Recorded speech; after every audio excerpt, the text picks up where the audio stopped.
චිකිච්ඡාව නැති කරන මාර්ගයක් නැහැ. සීලබ්බත පරාමාස නැති කරන්න පාරක් වෙනම මාර්ගයක් නැහැ. ඔන්න දැන් මම සක්කාය දිට්ඨිය කඩාගත්තා. ඊළඟට විචිකිච්ඡාව නැති කරන්න මම මෙන්න මේ විදියට පුහුණු කරනවා. එහෙම එකක් නැහැ. හේතුව සක්කාය දිට්ඨිය නැති කරන්න විතරයි පාර තියෙන්නේ. මොකද්ද? මේ දිට්ඨි විසුද්ධිය උපදවා ගන්න එක. ඒ දිට්ඨි විසුද්ධිය උපදවා ගන්නකොට සීලබ්බත පරාමාසයි විචිකිච්ඡාවයි දෙකම නිකම්ම ගැලවිලා යනවා. ඒ දෙකට අමුතු පාරවල් නැහැ. ඒ නිසා පින්වත්නි ඔය මට්ටමට එන්න නම් ඉස්සෙල්ලා ඔයගොල්ලන්ට එක දෙයක් කියන්න ඕන. සතිපට්ඨානේ ඇසුරු කරගෙන දිට්ඨි විසුද්ධියට එන්න නම් ඕගොල්ලෝ ඉස්සෙල්ලා මාර්ගයේ දිට්ඨි විසුද්ධිය පිණිස අවකාශය හදන්න. මොකක්ද අවකාශය? ඒ අවකාශයේ බුද්ධ කාලේ භාග්‍යවතුන් වහන්සේ අපට හදලා දුන්නා. භාග්‍යවතුන් වහන්සේ හදලා දුන්නා. ඒතර මේ අවකාශය දැන් අපිට හදලා දෙන්න කෙනෙක් නැහැ. දැන් සතිපට්ඨානේ කියන්නේ කායානුපස්සනා, වේදනානුපස්සනා, චිත්තානුපස්සනා, ධම්මානුපස්සනානේ. දිට්ඨි විසුද්ධිය කියලා කියන්නේ පින්වත්නි පංචස්කන්ධය පිළිබඳව 20 ආකාරයකින් පවතින දෘෂ්ටියක් තියෙනවා.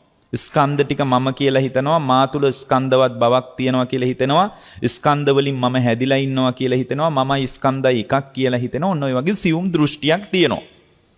ඒක සිහිනුවන නැති මිනිහෙකුට තේරෙන්නේවත් නැහැ. හොඳට ධර්මය අහලා නැති මිනිහෙකුට සක්කාය දිට්ඨිය මොකක්ද කියලා තේරුම් කරන්නේවත් නැහැ. මොකද එයාට රූපය ගැන තේරුම් කරන්න බෑ. මොකද රූපය ගැන එයා දන්නෙත් නැහනේ. රූපය ගැනවත් දන්නේ නැති මිනිහෙකුට කොහොමද රූපය සම්බන්ධව පවතින සියුම් දෘෂ්ටිය ගැන කියලා දෙන්නේ? නමුත් ඕගොල්ලෝ දන්නේ නැති වුණාට දෘෂ්ටිය තියෙනවා. දැන් පොඩි ළමයෙකුට ඕකට මාළුක්‍ය පුත්ත සූත්‍රයේ තියෙනවා. පොඩි ළමයෙකුට පින්වත්නි රූපය කියන හැඟීමවත් නැහැ.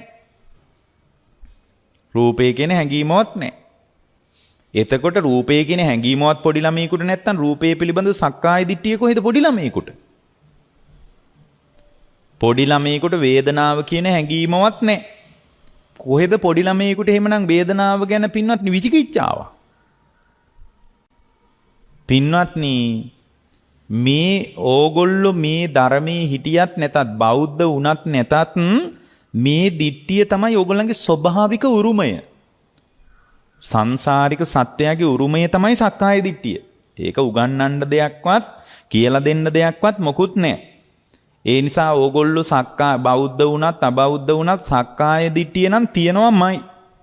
බෞද්ධ අයට සක්කාය දිට්ඨිය තියෙනවා, මේ ඉස්ලාම් අයට වෙන එකක් තියෙන කියලා එහෙම එකක් නැහැ. සක්කාය දිට්ඨිය කියන එක ස්වභාවයෙන්ම අපේ පිහිටි తত্ত্বය, පරම්පරාවේ නෙමෙයි සංසාර උරුමය. පරම්පරාව උරුමය නම් ඒත් කියන්න පුළුවන් ඒ පරම්පරාවට විතරයි කියලා. ඉපදෙමින් මැරෙමින් යන උපන් සත්වයාගේද නූපන් සත්වයාගේද උරුමය තමයි සක්කාය දිට්ඨිය. එකට බෞද්ධ වුණත් අබෞද්ධ වුණත් සක්කාය දිට්ඨිය නම් කඩලා දාන්න බෑ. ස්වභාවයෙන්ම අපට උරුම తত্ত্বය. එතකොට සක්කාය දිට්ඨිය දුරු කරන ප්‍රතිපත්තියට තමයි දිට්ඨි විසුද්ධිය කියන්නේ. දිට්ඨි විසුද්ධිය. ඒ කියන්නේ මේ සක්කාය දිට්ඨිය කඩන්න සීලයෙන් ගන්න උදව්ව කොහොමද? සමාධියෙන් ගන්න උදව්ව කොහොමද? ප්‍රඥාවෙන් ගන්න උදව්ව කොහොමද කියන එක තමයි දිට්ඨි විසුද්ධිය කියලා කියන්නේ. ඉතින් බුද්ධ ශාසනයෙන් තොරව සීලයෙන් උදව්ව කොහොමද ගන්නෙ? සමාධියෙන් කොහොමද ගන්නෙ? ප්‍රඥාවෙන් උදව්ව කොහොමද ගන්නෙ කියලා බුද්ධ ශාසනයෙන් තොරව ලෝකේ කවුරුවත් ওই කතාව දන්නේ නැහැ. ඒ නිසා බුද්ධ ශාසනයෙන් පිට සක්කාය දිට්ඨිය දුරු කරපු ශ්‍රාවකයෝ බිහි වෙන්නේ නැහැ. සෝවාන් වෙච්ච කෙනා අන්‍යාගමිකවල බිහි වෙන්නේ නැහැ. මොකද සක්කාය දිට්ඨිය කඩන්න නම් දිට්ඨි විසුද්ධියටපත් වෙන්න ඕන. දිට්ඨි විසුද්ධියටපත් වීම වනාහි සීලයෙන් උදව්ව ගැනීමත් ඊට පස්සේ සමාධියෙන් උදව්ව ගැනීමත් මත ගොඩනැගෙන තත්වයක්. ඇත්තටම දිට්ඨි විසුද්ධිය කියන්නේ ප්‍රඥාවේම ප්‍රතිලාභය. දිට්ඨි විසුද්ධිය කියලා කියන්නේ. නමුත් ප්‍රඥාවේ ප්‍රතිලාභය වුණාට ඒක එකපාර කරගන්න අපිට බෑ. ඒ නිසා සීලයකිනුත් උදව්ව ගන්න ඕන, චිත්ත සමාධියනුත් උදව්ව ගන්න ඕන. ඒ නිසා දිට්ඨි විසුද්ධියට කලින්ම කියනවා මොකද්ද? සීල විසුද්ධියයි චිත්ත විසුද්ධියයි. ඒ දෙක කියලා තමයි දිට්ඨි විසුද්ධිය කියන්නේ. සීලයකිනුයි සමාධියකිනුයි උදව්ව ගන්න නැතුව ඔයගොල්ලෝ කවදාවත් දිට්ඨි විසුද්ධියක් බලාපොරොත්තු වෙන්න එපා. දිට්ඨි විසුද්ධියටපත් වෙනවා නම් ඕගොල්ලෝ අනිවාර්යෙන් සීලයකිනුත් උදව්ව අරන් තියෙන්න ඕන, සමාධියනුත් උදව්ව අරන් තියෙන්න ඕන. දැන් මේ පින්නතුන් මතු කරන්නේ සතිපට්ඨානෙ ඇසුරු කරගෙන දිට්ඨි විසුද්ධියටපත් වෙන්නේ කොහොමද? ඒක තමයි මේ පින්නතුන් අහන්නේ. පින්වත්නි ඕකට කලින්ම ඔකේ පදනම දැනගන්න ඕන. ඒ පදනම බුද්ධ කාලේ බුදුරජාණන් වහන්සේ මතු කරලා දුන්නා. ඒ පදනම හදාගත්තට පස්සේ ඕගොල්ලන්ට ආය අමුතුවෙන් දිට්ඨි විසුද්ධිය පිණිස උත්සාහ කරන්න දෙයක් නැහැ. ඕගොල්ලෝ සතර සතිපට්ඨානෙන් විමසන ශ්‍රාවක භාවයක් ඇතුලේ තමයි ඉන්නේ. දැන් අපිට මොකද්ද නැත්තේ? අපිට නැත්තේ ඒ පදනම නැහැ. ඒ පදනම නැහැ. බුද්ධ කාලයේ පදනම බුදුරජාණන් වහන්සේ මතු කරලා දුන්නා. ඒ නිසා බුද්ධ කාලයේ මිනිසුන්ට සක්කාය දිට්ඨිය කඩනවා කියන එක, දිට්ඨි විසුද්ධියටපත් වෙනවා කියන එක අමාරු දෙයක් නෙමෙයි. හරීම පහසු දෙයක්.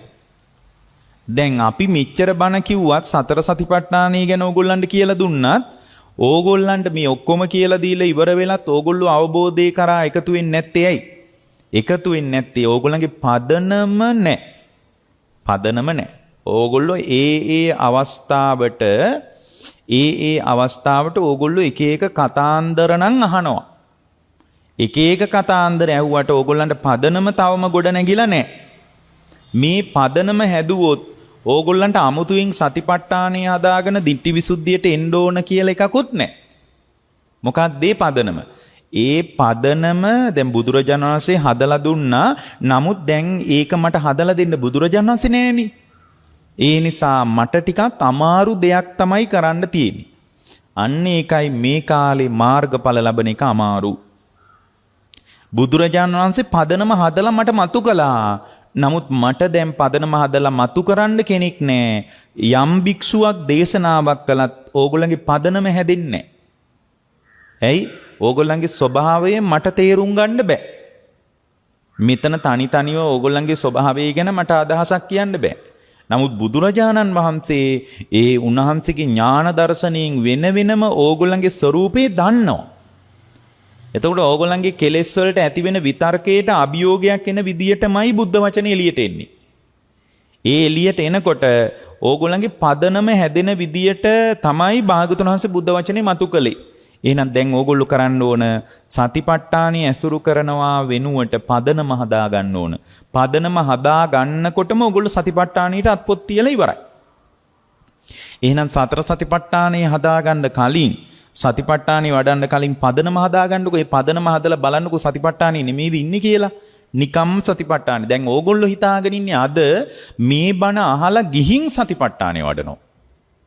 බණ අහලා ගිහින් සතිපට්ඨානිය වඩලා වැඩන්නේ. බුද්ධ දේශනාව ඇතුළේදීම සතිපට්ඨානිය වැඩෙන්න ඕන. සතිපට්ඨානියට අත්පොත් තියපු ශ්‍රාවකයෙක් තමයි බිහි වෙන්න ඕන.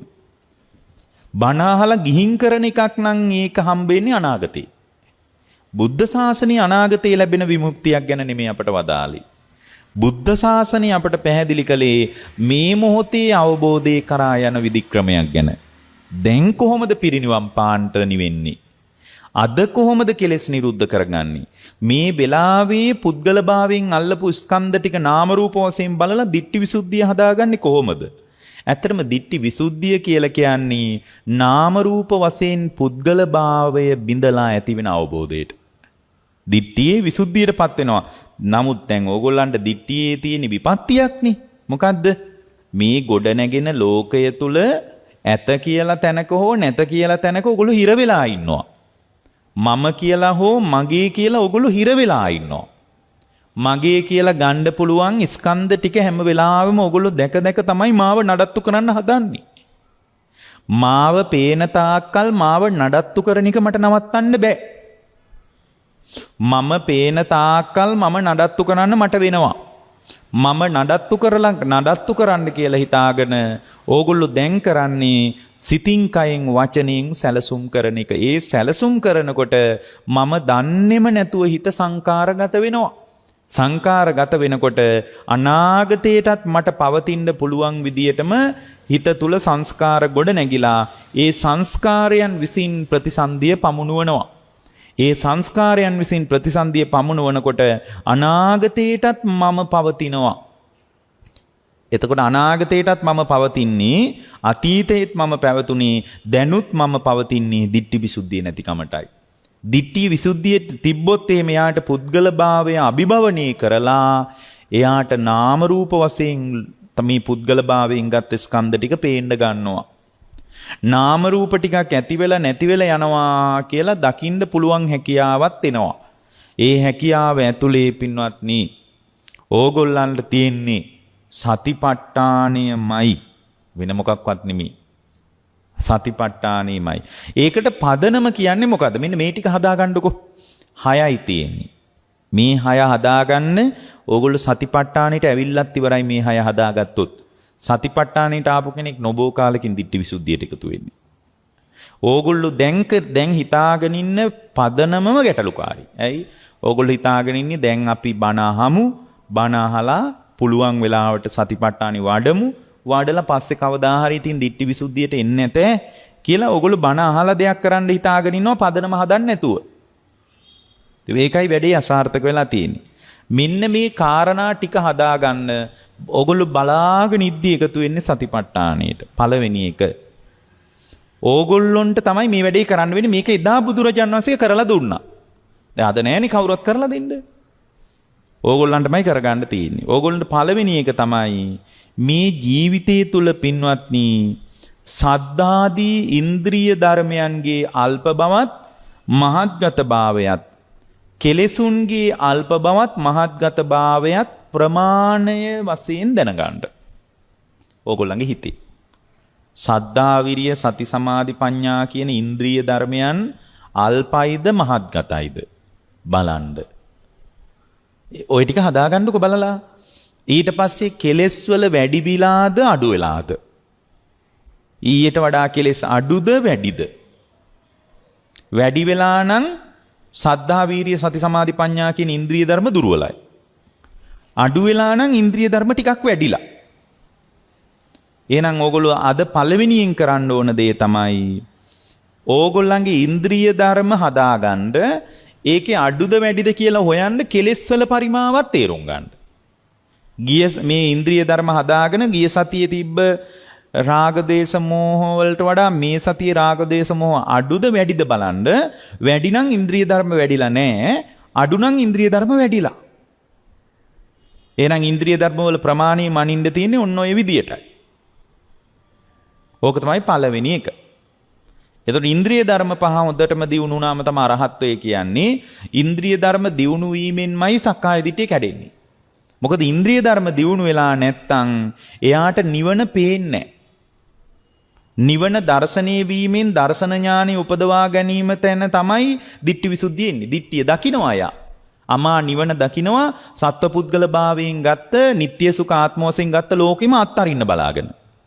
අත්තරින්න හිත පෙළඹෙනකොටම නිවන දර්ශනීය වෙන්නේ සද්ධා වීරිය සති සමාධි ප්‍රඥා කියන ඉන්ද්‍රිය ධර්ම බලවත් නම් විතරයි. නැත්තම් ඕගොල්ලෝ සතර සතිපට්ඨානෙ නෙමෙයි රහතන් වහන්සේ නමකින් කමඨහන් ගත්තත් ඕගොල්ලන්ට නිවන ස්පර්ශ වෙන්නේ නැහැ. රහතන් වහන්සේ නමක් ළඟට ගිහින් අනේ ස්වාමීන් වහන්සේ ඔබ වහන්සේ නිකලෙස්නේ මට ඔබ වහන්සේ කමඨහනක් දෙන්නකෝ කියලා ඉල්ලගත්තත් ඕගොල්ලෝ ඒ කමඨහන වැඩුවත් ඕගොල්ලන්ට යම් කිසි චිත්ත සමාධියක් තියෙයි නිවන සක්කාය දිට්ඨිය දුරු කර දිට්ඨි විසුද්ධිය ගැන කතා කරන්න එපා. ඇයි? දිට්ඨි විසුද්ධිය උපදින්නේ භාවනාව මතම නෙමෙයි. දිට්ඨි විසුද්ධිය උපදින්නේ ඉන්ද්‍රිය ධර්මවල ප්‍රබලතාවයේ මතයි. භාවනාව මත ඔයගොල්ලන්ට පළවෙනි ධ්‍යානෙ උපදව ගන්න පුළුවන් වෙයි, දෙවෙනි ධ්‍යානෙ පුළුවන් වෙයි. ඉතින් ඒවා එක්තරා විදියක දියුණුවක්. නමුත් අපි මේ කතා කරන්නේ විමෝක්ෂයේ මුල් පියවර තමයි දිට්ඨි විසුද්ධිය. විමෝක්ෂයටපත් වුණු පළවෙනි අඩිය. පළවෙනි අඩිය තියන්න අඩිය පේන්න එපාය. ඝන අන්ධකාරයක් මැදදී ඕගොල්ලන්ට අඩිය තියාගන්න තැන පේන්නේ නැහනේ. ඒ ඝන අන්ධකාරයේ දැල්වපු පහන තමයි පින්වත්නි ඉන්ද්‍රිය ධර්ම ටික. එහෙනම් මතක තියාගන්න ඉන්ද්‍රිය ධර්ම නොවැඩෙන තැනක ඕගොල්ලෝ මුන්නතරම් පැය 3-4 භාවනාවෙන් වාඩි වෙලා හිටියත් භාවනාවෙන් දියුණුවක් තියෙයි. චිත්ත සමාධිය උපදී. නමුත් දිට්ඨි විසුද්ධියටපත් වෙන්නේ නැත. ඇයි? පදනමේ ගැටලුවක් තියෙනවා. මොකද්ද? තමන්ගේ ජීවිතය තුළ සද්ධාව, වීරිය, සති, සමාධි, ප්‍රඥා කියන ඉන්ද්‍රිය ධර්මයන් මදභාවයක්ද, වැඩි වෙලාද, මධ්‍යම ප්‍රමාණයේද, අල්ප වශයෙන්ද පවතින්නේ, මධ්‍යම ප්‍රමාණයේද, උසස් වශයෙන් පවතිනවාද? ඉතින් කොහොමද මැනගන්නේ? මැනගන්නේ ඕගොල්ලන්ගේ හිතේ පවතින කෙලෙසුන්ගේ ස්වરૂපය ඕගොල්ලෝ අඳුන ගන්න ඕන. කෙලෙස් ඉන්ද්‍රිය ධර්ම වඩන්න කෙලෙස් බලවත් නැහැ, දුර්වලයි. කෙලෙස් අඩු නම් ඉන්ද්‍රිය ධර්ම වැඩිලා මේ සතියේ ටිකක්. ගිය සතියට වඩා කෙලෙස් අඩු නම් ඉන්ද්‍රිය ධර්ම වැඩිලා. මොකද ඉන්ද්‍රිය ධර්ම වැඩි වෙනකොට කෙලෙස් දුර්වලයි, කෙලෙස් වැඩි වෙනකොට ඉන්ද්‍රිය ධර්ම දුර්වලයි. 150ක් ඉන්ද්‍රිය ධර්ම බලවත් නම් 150ක් අනිවාර්යෙන් කෙලෙස්. 175ක් කෙලෙස් නම් 125 ඉන්ද්‍රිය ධර්ම වල වැඩිම. 175ක් ඉන්ද්‍රිය ධර්ම වැඩිලා නම් 125යි කෙලෙස්. 100%ක්ම ඉන්ද්‍රිය ධර්ම වැඩිලා නම් කෙලෙස් බිඳුවයි. ඒක තමයි රහත්වය. එහෙනම් ඉන්ද්‍රිය ධර්ම වැඩුණාම ඒක තමයි රහත්වය. මේ යුගයේ බලන්නකෝ. මේ යුගයේ කියනෝ නේද රහත් වුණා කියලා කියන සමහර පැවිදි අය ඉන්නෝ නේද? සද්ධාවත් නැහැ. ඒකෙන් තේරුම් ගන්න යන්න එපා මේ පැත්තකවත්. සද්ධාවත් නැහැ. සමහර කියනවා නේද මේ මම රහත් වුණා කියලා මීඩියා වලට ඇවිල්ලා මීඩියා කන්ෆරන්ස් එකක් තියලා කියන්නේ මම රහත් වුණා කියලා. ඉන්ද්‍රිය ධර්ම බිඳුවයි සමහර අයගේ. යම් විදිහට පොඩ තියෙන්න පුළුවන්. ඉන්ද්‍රිය ධර්ම ශාස්ත්‍ර ගෞරවයවත් නැහැ. ඒකෙන් තේරුම් ගන්න ඉන්ද්‍රිය ධර්ම වල පරතර තමයි අරහත්වය. දැන් මේ කියන අරහත්වය සහ මාර්ගඵල කියන ඒවා හරියට කෙලෙස් වල පරතර. කෙලෙස් වලින් උඩට ගිහින් ගියපු ගමනක් තියෙන්නේ. ඒ නිසා පින්වත්නි මේ ස්වභාවය ඔයගොල්ලෝ හොඳට තේරුම් ගන්න. එතකොට මේ කාරණේ තිබ්බොත් ඔයගොල්ලෝ අමාර්ගයට අහු වෙන්නේ නැහැ. එහෙනම් ඔන්න ඔක තමයි පළවෙනි එක. ඕගොල්ලෝ මේ සතිපට්ඨානෙ වඩලා දිට්ඨි විසුද්ධියට එන්න ඕන නම් මේ ටික හදාගන්නකොට ඕගොල්ලන්ට ආයේ සතිපට්ඨානෙ වඩනවා කියලා එකකුත් ඕනේ නැහැ. එයා සතිපට්ඨානෙට පිවිසිච්ච කෙනෙක්. දැන් ওই කාරණේ බුදුරජාණන් වහන්සේ කරලා දුන්නා අපිට ඒ කාලේ. කොහොමද කරලා දුන්නේ? ඕකට තමයි කියන්නේ පින්වත්නි ඉන්ද්‍රිය පරෝපරියත්තේ ඥානය කියලා. ඒක ලෝකේ කාටවත් නැහෙනේ. ඉන්ද්‍රිය පරෝපරියත්තේ ඥානෙ රහතන් වහන්සේටවත් නැහැනේ. පින්වත්නි ඉන්ද්‍රිය පරෝපරියත්තේ ඥානි කියන්නේ සිව්පිලිසිඹියාපත් මහ රහතන් වහන්සේටවත් නැති එකක්. ඒක තියෙන්නේ භාග්‍යතුන් වහන්සේට විතරයි. ඉතින් මේ ඉන්ද්‍රිය ඒවට කියන්නේ සඩ් අසාධාරණ ඥාන. ඒකයි මම කිව්වේ 6යි කියලා. මම මේ දේශනාවේදී කිව්වා නේද 6ක් හදන්න ඕන කියලා. මේ 6 හැදුවොත් ඒකයි බුදුරජාණන් වහන්සේට සඩ් අසාධාරණ ඥාන කියලා 6ක් තියෙන්නේ. ඒ 6න් මට හරියටම කියනවා නිවන. ඒ කියන්නේ මගේ සද්ධා වීරිය සති සමාධි ප්‍රඥා කියන ඉන්ද්‍රිය ධර්ම කොයි ප්‍රමාණයටද වැඩිලා තියෙන්නේ කියලා බුදුරජාණන් වහන්සේ ළඟට එනකොටම දන්නවා. රහතන් වහන්සේට බෑ ඒක කියන්න. ඒ නිසා මේ කාලේ කිසිවෙක්ගෙන්වත් ඕගොල්ලන්ට ඒ උදව්ව හම්බෙන්නේ නැහැ. ඒකයි ඒ කාලේ මේ බලානිද්දි එක බණින් මාර්ගඵල ලැබුවා කියලා එimhe කියන්නේ. එතකොට ඉන්ද්‍රිය ධර්ම පරිමාවත් කෙලෙසුන්ගේ පරිමාවත් හරියටම කියන නුවණට ඥාණයට කියන්නේ ඉන්ද්‍රිය පරෝපරියත් ඥානෙ. දැන් ඒකෙන් අපිට කවුරුවත් කියලා දෙන්න නෑනේ. සම්මා සම්බුදුරජාණන් වහන්සේ නෑනේ අද. නමුත් ඒක අපිට හදා ගන්න පුළුවන්. හැබැයි ඕගොල්ලන්ට ඥාණය තියෙන්න ඕනේ ඒක හදා ගන්න නම්. ඉතින් මේ හදන්නේ ඥාණය තමයි. දැන් ඕගොල්ලන්ට කවුරුවත් ඔළුව අත ගාලා කියන්න නෑ. ඕගොල්ලොන්ටමයි විමසලා බලන්න තියෙන්නේ ගිය සතියේ කොහොමද මේ සතියේ කොහොමද කියලා. ඒ ඔය ඉන්ද්‍රිය පරෝපරියත්තේ ඥානෙන් භාග්‍යවතුන් වහන්සේ මා උදෙසා මතු කරපු හරය තියෙන්නේ. ඒ හරේ නැතිකොට පින්වත්නි ඕගොල්ලෝ කොච්චර වෑයම් කළත් වැඩක් නැහැ. මොන්න විදියට භාවනා කළත් වැඩක් නැහැ. භාවනාවේ දියුණුවක් නැහැ නෙමෙයි. 4 වෙනි ධ්‍යානිය වුණත් උපදව ගන්න පුළුවන්. උපදව ගත්ත අයත් ඉන්නවා. මේ අපි කියපු දේශනාම අහලා 4 වෙනි ධ්‍යානියනුත් උඩට ගියේ ඕන තරම් කටි ඉන්නවා. නමුත් ඕගොල්ලන්ට නිවන කියලා එකක් ගැන හිතන්න එපා. දිට්ඨි විසුද්ධියට නම් පින්වත්නි ඕගොල්ලන්ට එකතු වෙන්න නම් අනිවාර්යයෙන්ම නිවන දර්ශනය වෙන්න ඕට. ඒ නිවන දර්ශනය වෙන්නේ ඉන්ද්‍රිය ධර්මයන්ගේ ප්‍රබලතාවය මත. ඉන්ද්‍රිය ධර්ම නැත්තම් චිත්ත සමාධිය ඉපදුනත් අනිත්‍යයි කියලා බලන හුරුව තිබ්බත් ඕගොල්ලන්ට අවබෝධය කරගන්න බෑ. ඒකයි මෙකල සෝතාපන්නයි බිහි වෙන්නේ නැත්තේ. දෙවෙනි කාරණේ තමයි පින්වත්නි ඕගොල්ලන්ටම කරගන්න දෙයක් තියෙනවා. ආශ්‍රවවල මට්ටමයි අනුසය මට්ටමයි පින්වත්නි අඳුන ගන්න පුළුවන් හැකියාව තියන්න ඕන. ආශ්‍රවයන්ගේ අනුසයන්ගේ ඇතිවීම නැතිවීම පිළිබඳව අවබෝධයකුත් තියෙන්න ඕන. ඒ කියන්නේ ආශ්‍රව ධර්මයන්ගේ ඇතිවීම නැතිවීම පිළිබඳ අවබෝධයකුත් තියෙන්න ඕන. එතකොට ආශ්‍රවවලයි අනුසය මට්ටමයි මගේ සිත තුළ ඇති වෙන්නේ කොහොමද කියන නුවණ තියෙන්න ඕන. ඒ වගේම ඒවායේ ඇතිවීම නැතිවීම දකින කෞශල්‍යයක් තියෙන්න ඕන. ඒ ආශ්‍රව අනුසය උපදින්නේ කුමක් මතද? වේදනාවේ ඇතිවීම නැතිවීම දන්නේ නැති නිසා. ඇයි සුඛ වේදනාව තුල රාගානුසය හැදෙනවා, දුක් වේදනාව තුල පටිඝානුසය හැදෙනවා, අදුක්කම සුඛ වේදනාව තුල අවිජ්ජානුසය හැදෙනවා කියලා අපි කියන්නේ.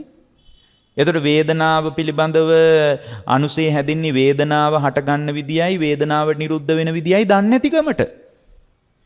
වේදනාවේ සමුදයයි නිරෝධයයි දන්නේ නැතිකමට තමයි ආශ්‍රව හැදෙන්නේ. එහෙමනම් මේ විදියට තමන්ගේම ආශ්‍රව මට්ටමයි අනුසය මට්ටමයි සායවයි හටගන්න විදියයි ඇති වෙන විදියයි නැති වෙන විදියයි බලන හැකියාව තියෙන්න ඕන. ඒ හැකියාව ඕගොල්ලෝ හදා ගන්න ඕන. ඒක හදන්න බෑ. ඒ හැකියාව ඕගොල්ලෝ හදන්න ඕන.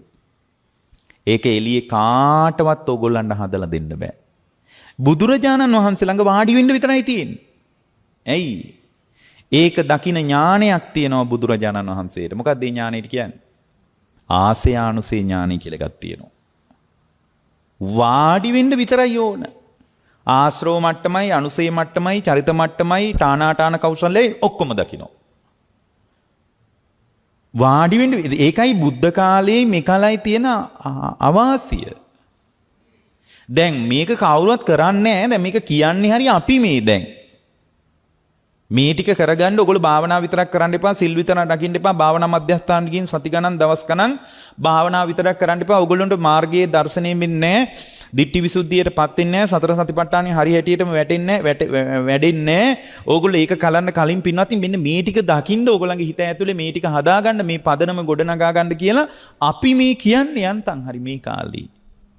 මම විතරක් නෙමෙයි තව කියන අය ඇති. තුන්වෙනි කාරණේ තමයි පින්වත්නි ඕගොල්ලන්ගේ ජීවිතයේ ඇතුලේ තියෙනුන් සුවිශේෂ දෙයක් තියෙනවා පින්වත්නි. ඒ තමයි ඕගොල්ලෝ අර ධානා සමාපatti උපදවා ගන්නවා වගේම ඕගොල්ලන්ගේ ජීවිතයේ තියෙන්න ඕන අභිඥා 이르දිය, පරිඥා ඉර්දිය, පහාන ඉර්දිය, භාවනා ඉර්දිය කියන කාරණා හතර හරියටම විමසගෙන තියෙන්න ඕන. අභිඥා ඉර්දිය. අනේ අභිඥා ඉර්දියේදී තමයි පින්වත්නි ඕගොල්ලන්ට චතුරාර්ය සත්‍යයෙන් බලන හැකියාව එන්නේ. ඊට පස්සේ පරිඥා ඉර්දියේදී තමයි නාම රූප ධර්ම වශයෙන් දකින්න බැරි වෙච්ච නිසා දුක හට ගන්නවා කියන එක වැටහෙන්නේ. ඒක ඉර්දියක් සාමාන්‍ය අයට උපදින්නේ නැහැ. පහාන ඉර්දිය කියලා කියන්නේ නාම රූප ධර්මයන් පහළ වෙනකොට අවිද්‍යාවෙන් නාම රූප ධර්ම ටික අල්ලන්නේ නැතුව ඉන්න හැකියාව ඇතුලේ තමයි නව කෙලෙස් සකස් වෙලා අනාගතයේ භවයේ මෝරන්නේ නැත්තේ කියලා දකින්න එක ඉර්දියක්. ඉර්දියක් පින්වත්නි ඒක. භාවනා ඉර්දිය කියන්නේ මේකට මම කරන්න තියෙන සමත විපස්සනා වශයෙන් වඩන එකමයි කියලා දකින්න එක ඉර්දියක්. ඔන්න ඔය එර්දිය උපදවා ගැනීමට අවකාශය භාග්‍යවතුන් වහන්සේ තුල මතු කළා සහ ඒකට අදාළ නොයෙක් ප්‍රාතිහාර්යමය කුසලතාවයේ බුදුරජාණන් වහන්සේට තිබුණා. අපිට අද ඒක නැහැ. ඒක මතු කරලා අපි තුල සිහිය උපදින්න නැත්තම් පින්වත්නි අයෝමය හැකියාවක් ඇතුලේ හරි බුදුරජාණන් වහන්සේ සිහිය උපද්දවල දුන්නා. ඒකට තමයි පින්වත්නි අපි කියන්නේ යමක මහා ප්‍රාතිහාර්ය ඥානයි කියලා. බුදුරජාණන් වහන්සේ වැඩ හිටියා නම් අපිට මේ මොකුත් ඕනේ නැහැ. ඒකයි බුද්ධ ශාසනයක අසිරිය. අපිට මොකුත් ඕනේ වෙන කිසිම වචනයක් දැනගන්න ඕනේ වාඩි වෙන්න විතරයි තියෙන්නේ. ඒකයි භාගතුන් වහන්සේ නමක් මුණ ගැහෙන එකේ අසිරිය කියලා කියන්නේ. ඉතින් එක බණකින් මාර්ගඵලලාභීන් 100 ගණන් 500ක් 1000ක් බිහි වුණා කියන එක පින්වත්නි පුදුම වෙන්න දෙයක් නෙමෙයි. නමුත් ඒ අභිඥා 이르දිය, පරිඥා 이르දිය, පහාන 이르දිය, භාවනා 이르දිය කියන 이르දිය දැන් අපිට උපද්දවලා දෙන්න 이르දි ප්‍රාතිහාරයේ පාලා, ආදේශනා ප්‍රාතිහාරයේ පාලා, අනුශාසනා ප්‍රාතිහාරයේ පාලා ඒ මට්ටමින්ම මේක කරලා දෙන්න මෙහි කවුරුත් නැහැ. අන්න ඒකයි ප්‍රශ්නේ. එතකොට 이르දිය කියනකොට අහසින් යනවා වගේ එකක්ම ඔලුවට ගන්න එපා. අභිඥා 이르දිය, පරිඥා 이르දිය, පහාන 이르දිය, භාවනා 이르දිය උපදින වටපිටාවට තමයි 이르දි පාද කියලා කියන්නේ. එර්දි පාද නැතුව ඕගොල්ලෝ මේ විසුද්ධියටපත් වෙන්නේ කොහොමද කියලා අහන්න එපා. එර්දි පාද එකක් හදන්න ඕන. මොනවද එර්දි පාද කියන්නේ? ඡන්ද, චිත්ත, විරිය, විමර්ශා කියන එකෙන් එකක් හදාගන්න. ඒක එකක් හදාන්න නැතුව අහන්න එපා සතිපට්ඨානෙන් කොහොමද ditthi visuddhiyට එන්නේ කියලා. නෑ මේ මාතෘකාව ඉතාම හොඳ එකක්. මේ නෝනලා මේක බොහොම වැදගත් විදිහට හදාපු එකක් සහ ඒක හොඳ අවස්ථාවක්. නමුත් මම මේ කියන්නේ ඒක අහන්න එපා කියලා නෙමෙයි, අර ටික හදාගන්න නැතුව මේකට එන්න බෑ කියන එක. ditthi visuddhiය උපදින්නේ නැහැ. එහෙනම් මේක ඇතුලේ ඕගොල්ලන්ට කරන්න අතිරේක වැඩකුත් තියෙනවා. එර්දි පාදයකුත් උපද්දව ගන්න වෙනවා. එර්දි උපදව ගන්න එපේ. නමුත් එර්දි පාදයක් අපිට හරියටම ඕන නැහැ. භාග්‍යවතුන් වහන්සේ උන්වහන්සේගේ කෞශල්‍ය ඇතුළේම අපිට ඒක මතු කළා. ඒකට අපි කියනවා යමක මහා ප්‍රාතිහාර්ය ඥානය කියලා. අපිට අමුතුවෙන් කරන්න දෙයක් නැහැ. බලන්නකො හරියම හොඳට බටර් පාන් කාලා නිවන් දකින්න පුළුවන් තැනක් තමයි බුද්ධ ශාසනය කියන්නේ. නමුත් මේ කාලේ පින්වත්නි තරුපන්තියේ හෝටලෙන් කෑවත් අපිට නම් නිවන හම්බ වෙන්නේ නැහැ. ජරා මරණ ටිකමයි හම්බ වෙන්නේ. ඒකට හේතුව තමයි ඔල්ලුව අතගාලා ඉලක්කෙට මේ කතාව කියන කවුරුත් නැහැ. ඉලක්කෙට මේ කතාව කියන කවුරුත් නැහැ. එහෙම් මෙහෙන් නිකන් අර මේ පඳුරට විද්ධාම හාවට වැදුනා, හාවට විද්ධාම පඳුරට වැදුනා වගේ එකක් තමයි. අහම්බෙන් වෙන්නම මානෙකින් ආන්න ඕන්න මට නම් ගැලපෙනවා මේ බණ වගේ ඇල්ලුවොත් හැර මේ කාලේ බෑ. අමාරුයි. හැබැයි ඔයගොල්ලන්ට පුළුවන්. අමාරු වුණත් පුළුවන්. පුළුවන් නිසානේ මේ ඇහෙන්නේ. ඇහෙනකම ඇතුළෙම පුළුවන්. හැබැයි මේ පුළුවන් වෙන්නත් ඔයගොල්ලෝ හොඳට සාත්තරකාරියකින් සාත්තරයක් අහනවා වගේ බණ අහගෙන ඉන්න ඕන. නැත්තම් බෑ.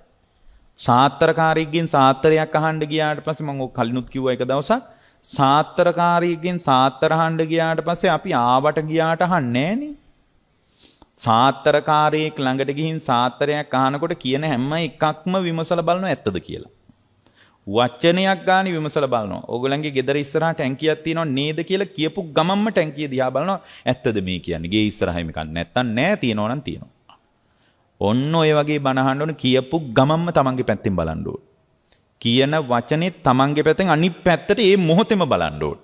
අපි එහෙම කන්නේ නෑනේ. ඔබ වහන්සේ කියන්නේ අපි අහගෙන ඉන්නම් කියලා අහගෙන ඉන්නවා. අහගෙන ඉඳලා නැගිටලා යනවා. එච්චරයි. අර කෞශල්‍ය නෑ. ඒ කෞශල්‍ය නෑ. ඒ කෞශල්‍ය නැත්තම් අවබෝධය කරා යන්න බෑ පින්වත්නි. ඕක තමයි තුන්වෙනි එක. හතරවෙනි කාරණේ තමයි පින්වත්නි ඔබට තියෙන්න ඕන මම කවුද? මගේ අසරණකම මොකද්ද? මං කොහේ ඉඳලාද ආවේ? මං කොහෙද යන්නේ? කියලා විමසා බලන හැකියාව තියෙන්න ඕන. ඒ පටිසම්භිදා ප්‍රාප්තකම නැත්තම් බෑ. මම කවුද? මම කොහේ ඉඳලාද ආවේ? මම ඉන්න තත්ත්වය මොකද්ද? මම ආයේ යනවා නම් කොහෙට යයිද? ඔන්න ඔය විදියට විමසා මාව බලන හැකියාව තියෙන්න ඕන. එතකොට අභ්‍යන්තර පුද්ගල භාවයේ දුර්වල වෙනවා. ඇයි? මේ සංසාරේ ජරා මරණම වළඳ ආපු කෙනෙක් මම කියලා හිතාගෙන ඉන්න මට්ටම ඇතුලේ මාව නඩත්තු කරන්න මං ගොඩාක් වැඩ කරාට වැඩන්නේ සතර අපායට වැටෙන හිතක් මට තියෙන්නේ. මම ගැන පුදුම කරුණාවක් උපදිනවා. ඒ වගේම එච්චනින් අවස්ථින් දෙපා. මේ මගේ කියලා ගත්ත ලෝකයේ ඇතුලේ මොනවද තියෙන්නේ? සවිඥානික සත්‍යයට මොකද්ද වෙලා තියෙන්නේ? මගේ දරුවට මොකද්ද වෙලා තියෙන්නේ? මගේ බිරිඳට මොකද්ද වෙලා තියෙන්නේ? මගේ ස්වාමියාට මොකද්ද වෙලා තියෙන්නේ? අල්ලපු ගෙදර කෙනාට මොකද්ද වෙලා තියෙන්නේ? මුළු මහත් සත්ව ප්‍රජාවට මොකද්ද වෙලා තියෙන්නේ? ඒගොල්ලොත් අනාතයි කියලා ලෝකයාටත් කරුණාව පතුරවන හිතක් හදාගන්න. පළවෙනියෙන් ලෝකයාට කරුණාව දක්වන්න කලින් Tamanට කරුණාව දක්ව ගන්න. මම අනාතයි. කවද්ද කෙලස් ගසලා දාලා නැගිටින්නේ කියලා තමන්ව දකින්න හැකියාව තියාගන්න. ඒක බුදුරජාණන් වහන්සේ දා අපිට කරලා දුන්නා. ඒකට අපි කියනවා මහා කරුණා සමාපatti ඥානය කියලා. ඒ ඥාණයෙන් මතු කරපු දේ දැන් අපි බලෙන් අපි කරගන්නවා. ඒකයි මේ කරන්නේ. එතකොට මේ මහා කරුණා සමාපatti ඥාණයෙන් බුදුරජාණන් වහන්සේ බලාපු විදියට මන් දිහාම බලනවා. ඒකයි මේ කරන්නේ. මම මගේ කියලා හිතාගෙන ඉන්න සවිඥානික ලෝකෙම දිහා බලන. එච්චරයි. අවිඥානික දේවල් දිහා බලන්න එපා. සවිඥානික දරුවා දුව අම්මා තාත්තා දුව පුතා එහෙම කියන්නේ gedara idama කුඹුර යාන වාහන රත්තරන් ඕවා නෙමෙයි. ඒව දිහා අපි මහා කරුණාවේ අර භාග්‍යතුන් වහන්සේ මහා කරුණා සමාපatti ඇසුරු කරගෙන උන්වහන්සේ කුඹුරු ඉඩ කඩන් දිහා බැලුවේ නෑනේ. කුඹුරු දිහා බැලුවේ නෑ. කුඹුරු කොටන ගොවියා දිහා බැලුවා. ඒකල කුඹුරට ගියා. බුදුරජාණන් වහන්සේ පැල්පත දිහා බැලුවේ නෑ. පැලේ ඉන්න අසරණ දුගියා දිහා බැලුවා. එහෙනම් මේ කරුණා සහගත බව කියලා කියන්නේ සවිඥානිකත්වයේ පදනම් කරගෙන ඇති වෙන එක. එතකොට මේ සවිඥානික ස්වභාවය ඇතුලේ පුද්ගල භාවය තුල මම මගේ කියලා ගත්ත පුද්ගල හැඩය තුල පින්වත්නි සාංශාරික අනාථකමම දකින්න. ඒ අනාථකම දැකලා සනාත වෙන්න චතුරාර්ය සත්‍ය ඇතුලේ. ඒ සනාත වෙන එකට ඒක තමයි භාග්‍යවතුන් වහන්සේ මහා කරුණා සමාපatti ඥානයෙන් කළේ. ඒක කාටවත් නෑ ලෝකේ.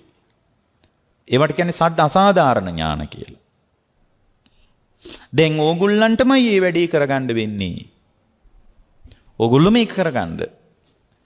පස්වෙනි එක තමයි පින්වත්නි අවබෝධ කළ යුතු යම්තාක් ධර්මයක් ඇද්ද? අවබෝධයේ පිණිස යම්තාක් ධර්මයක් ඇද්ද? ඒ ධර්මයේ තුල ශක්තිමත් වෙන්න. ඒකම අපි ධම්මවිජේ බොජ්ජංගේ කියලාත් කියනවා. ඒකේ නැත්තම් නම් ඕගොල්ලන්ට කොහොමත් බෑ. ඒක නැත්තම් කොහොමත් බෑ. අවබෝධයට අදාළ යම්තාක් ධර්ම කොටාසයක් ඇත්තම් ඒ ධර්ම කොටාසේ ඇතුලේ ਵਿਚාරශීලී වෙන්න. හොඳට විචාරශීලී වෙන්න. ඒ විචාරශීලී වෙන්න කියන්නේ පොත් කියවන්න කියන එකෙම නෙමෙයි. හතර වටේට මැහෙන බණ ඔක්කොම අහන්න කියලා එහෙම නෙමෙයි. එතනදී ඕගොල්ලන්ට කාරණා හතක් ගැන සංවේදී වෙන්න වෙනවා. පළවෙනි එක තමයි පින්වත්නි තමන්ගේම ස්කන්ධ ටික ගැන විමසා බලන්න ඕන. එකයි. දෙවෙනි එක ආධ්‍යාත්මික බාහිර ලෝකේ මුණ ගැහෙනකොට පිරිසිදුකම තියාගන්න. දෙකයි. දෙවෙනි කාරණේ එක. ඒකට කියන්නේ වස්තු විසඳ කිරියතා කියලා. තුන්වෙනි කාරණය ඉන්ද්‍රිය සමන්ත පටිපාදනතා. සද්ධාවාදී ඉන්ද්‍රිය ධර්ම සමානව දියුණු කරගන්න. අඩු වැඩි වශයෙන් නෙමෙයි. දැන් සමහර අය කියනවනේ මේ කාලේ අපි දැන් භාවනා කරන්නේ කලින් දන් පැන් දුන්න බුද්ධ පූජා තිබ්බ හාඳුරුනේ දැන් තේරෙනවා ඒවා වැඩක් නැහැ කියලා. අපි දැන් කරන්නේ චිත්ත සමාධිය වඩන එක කියලා කියනවා නම් ඉන්ද්‍රිය සමන්ත පටිපාදනතාවේ නැහැ. ඒ සද්ධාවට තල්ලුව නැහැ, සමාධියට තල්ලුව ලැබිලා. ඔය අඩුව තිබ්බොත් ධර්මය යන්න බෑ ඉස්සරහට. සද්ධා විරිය සති සමාධි ප්‍රඥා කියන ඉන්ද්‍රිය ධර්මයන්ගේ සමානව නැගී සිටීම. දැන් සමහර අය ඉන්නවා මේ කාලේ අවබෝධය කරගන්න බැරි සද්ධාව හොඳට තියෙනවා. ප්‍රඥාව නැහැ. සද්ධාව හොඳට තියෙනවා. බුද්ධ පූජාව එහෙම නිකන් ජීවමාන සංඥාවෙන් හරින්ම පිළිවෙලට කරනවා. චිත්ත සමාධිය මොකක්වත් නැහැ. ඒකල කියනවා අපිට මේ බලන්නකෝ සානස් මේ ඔක්කොම කරාට භාවනා කරන්න බෑනේ කියලා කියනවා. ඇයි? ඉන්ද්‍රිය ධර්ම සමානව වඩා ගන්න එක ගැන යාර කිසි සංවේදීකමක් නැහැ. ඒකට අපි ධර්මයේ කියන්නේ ඉන්ද්‍රිය සමන්ත පටිපාදනතාවේ නෑ. ඊළඟ කාරණේ තමයි පින්වත්නි ඕගොල්ලන්ට අවබෝධයට යම්තාක් ධර්ම කොටාස අවශ්‍යද ඒ සියල්ල පිළිබඳ මනා නුවණක් තියෙන්න ඕන අවබෝධය කරා යනවනම්. අවබෝධයෙන් විතරයි නිවෙන්නේ පින්වත්නි. නිවෙන්න පාරක් නෑ. අවබෝධයෙන් විතරයි නිවෙන්න තියෙන්නේ. අවබෝධ කරන්නේ නැතුව ලෝකේ නිවෙනවා කියලා කවුරු හරි මිනිහෙක් කියනවා නම් දෙවියෙක් හරි කවුරු හරි කෙනෙක් එයා නිවෙන්නේ නැහැ පින්වත්නි. එයාට වැරදිලා. අවබෝධයෙන්මයි නිවෙන්න තියෙන්නේ. ඉවසීමෙන් නිවෙන්න බෑ. යට කිරීමෙන් නිවෙන්න බෑ. අමතක කිරීමෙන් නිවෙන්න බෑ. අවබෝධයෙන් විතරයි නිවෙන්නේ. එහෙනම් ඕගොල්ලෝ අවබෝධයට අදාළ ධර්මයේ ගැන විතරක් හිතන්න. අවබෝධයට අදාළ ධර්මයේ විතරක් හිතන්න. ඊළඟට පින්නත් අවබෝධය සම්බන්ධ කෙනෙක් ඇසුරු කරන්න. ළඟින් ඉඳලා ඔන්නේ දේශනාව හරි ඇසුරු කරන්න. නිතරම මේ අවබෝධයට සම්බන්ධ කෙනෙක් ඇසුරු කරන්න. අවබෝධයක් නැතුව කතා කරන අයගේ ඇසුර අයින් කරන්න. වල්පල් අහපු එක අත්තරින්න. හිස් කතාන්දර බණනාමින් කියපු අහපු එක අත්තරින්න. නෑ කොව්වත් හොඳයි ඔක්කොම අහන්න ඕන මොනවා කිව්වත් හොඳ තියනවනේ කියලා එහෙම අහන්න ගියොත් එහෙම ඕගොල්ලන්ට පින්වත්නි අවබෝධයට අදාළ ධර්මයේ මග හැරෙන්න අවකාශය තියෙනවා. ඇයි? මේ හිත ආස්වාදේ ඉල්ලනවනේ හැම වෙලාවෙම. එතකොට සමහර විට අර ලස්සනට කතාන්දර ටික කියනකොට විහිළු තහළු කියලා කියනකොට hina වෙවි මිනිස්සු බනහන්න කැමතිනේ. මේ වනේ බණ අර මොනවද කියලා තියෙන්නේ කියලා ඕගොල්ලන්ට පටිච්ච සමුප්පාද ප්‍රාප්ත ධර්මයේ අතහැරිලා සමහරට අර ලාමක කතාවට ඕගොල්ලන් හිත අහු වෙනවා බණ කියලත්. ඒ නිසා පින්වත්නි මේ හොඳට අවබෝධය ඇසුරු කරපු කෙනෙක්ගේ ඇසුර තියාගන්න මේ අවබෝධය නැති කෙනෙක්ගේ ඇසුර ප්‍රතික්ෂේප කරන්න. ඒකට අපි කියනවා පඤ්ඤාවන්ත පුද්ගල සේවනතා. පඤ්ඤාවන්ත පුද්ගල සේවනතා. ප්‍රඥාවන්ත කෙනෙක්ගේ ඒ ප්‍රඥාවන්තයි කියලා කියන්නේ මේ අවබෝධ කළ යුතු ධර්මය මතුවෙන තැන ඇසුර අත්තරින්නේ නැහැ. සමට එයා දැකලත් නැහැ. එහෙම ගිහි එක්කෝ පැවිද්දෙක් ඉන්නවනේ කතා කරලත් නැහැ. ඇසුර තියා ගන්නවා.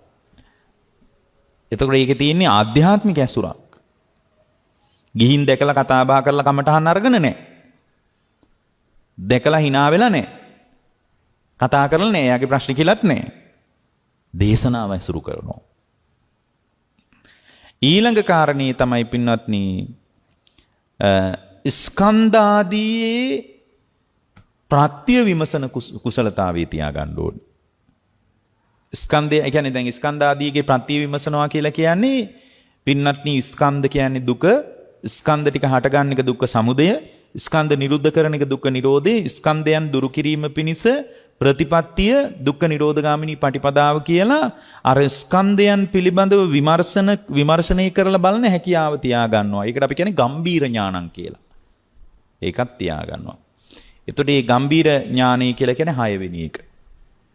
7 වෙනි එක තමයි පින්වත්නි මේ ශ්‍රාවකයාට තියෙන්න ඕන හැම වෙලාවකම අර අවබෝධයේ පිණිස අවශ්‍ය ධර්මයේ පිළිබඳව බලමත් කැමැත්ත. ඒක නැත්තම් මොකුත් කරන්න බෑ. අමාරුයි තමයි නමුත් තේරෙන්නෙත් නෑ තමයි තේරෙන්නේ වචන 2යි 3යි නම් ඒ 2 3 අල්ලගෙන ආයෙත් අමාරු ටිකම ස්පර්ශ කරලා බලන කැමැත්ත තියෙන්න ඕන. ඔන්න ඔය ටික තිබ්බොත් පින්වත්නි එයා අවබෝධයට දැන් ලෑස්ති වෙන මොකුත් ඕනේ නෑ. දැන් ඕක අපි කරගන්න ඕන එකක් ඕක කවුරුවත් කරලා දෙන්නේ නෑ. ඒ කාලේ නම් බුදුරජාණන් ඔය වැඩේ කරලා දුන්නා. ඕකට තමයි සරුවඥතා ඥානය කියලා කියන්නේ. ඔකට කියන්නේ සරුවඥතා ඥානය. දැන් මේ සරුවඥතා ඥානයට අවශ්‍ය ශ්‍රාවක හැඩේ දැන් අපි බලෙන් හදන්නේ.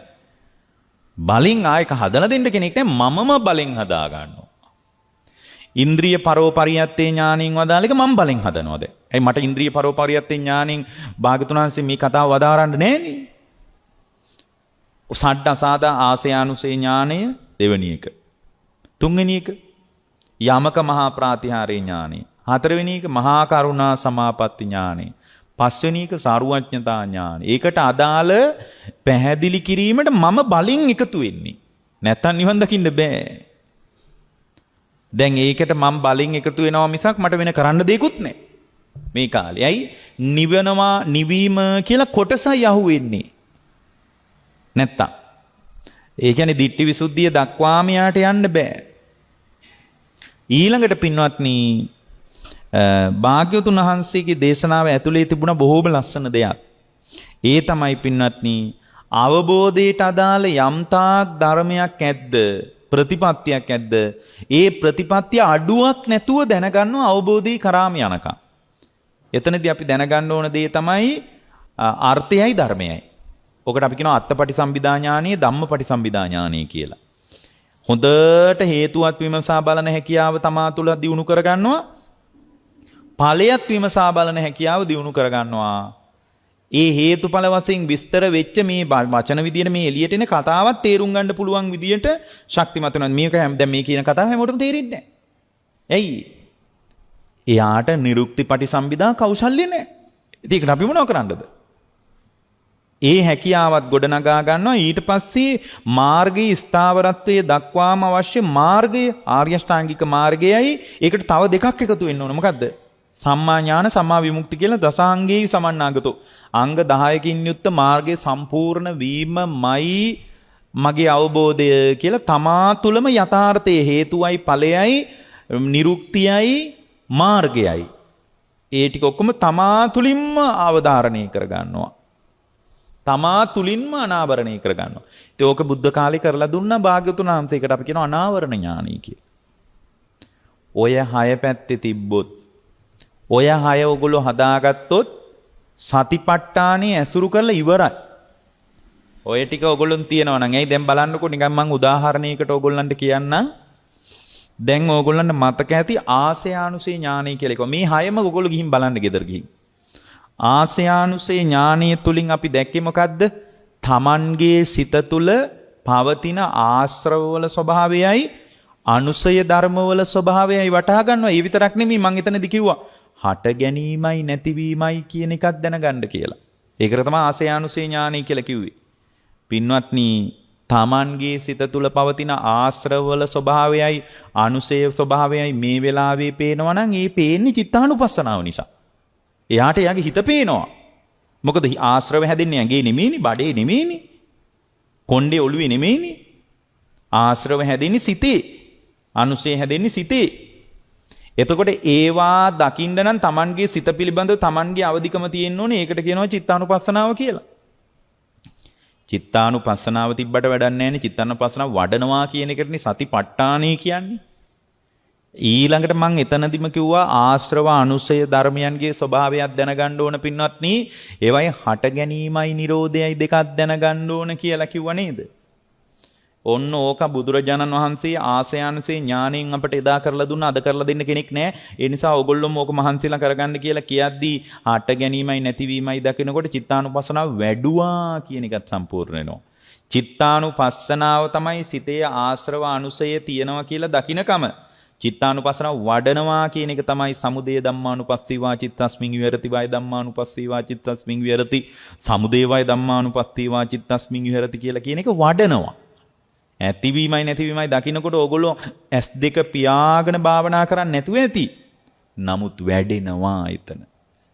එහෙනම් ওই විදියට බලනකොට එයාට ලෝකයේ පුද්ගලභාවයෙන් නෙමෙයි වැටහෙන්නේ. නාම රූප පරයයන්. පුද්ගල වශයෙන් ගන්න මේ සවිඥානික ලෝකයේ ඇතුලේ මොකුත් නැහැ. නාම රූප ධර්ම ටිකක් ඊයේත් ඇතිවි නැතිවි ගියා. මේ මොහොතෙත් ඇතිවි නැතිවි යනවා. අනාගතයටත් වෙන්නේ මේකමයි. කෝ මම ඊයේත් මම හිටියේ නෑ, අදත් මම නෑ, හෙටත් මම නෑ. ඊයේත් මගේ කියලා ගන්න දෙයක්වත් නෑ, අදත් මගේ කියලා ගන්න දෙයක්වත් නෑ.